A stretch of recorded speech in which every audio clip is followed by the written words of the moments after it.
Hi friends, welcome back to my channel ప్రశు vlogs.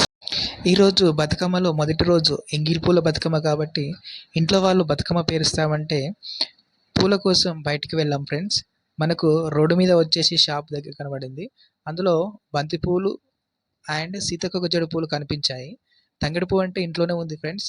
So కాబట్టి ఒక KG బంతి పూలు అండ్ హాఫ్ కేజీ సీతాకోక జడ పూలు కొనుక్కున్నాం ఫ్రెండ్స్. వాటన్నిటితోటి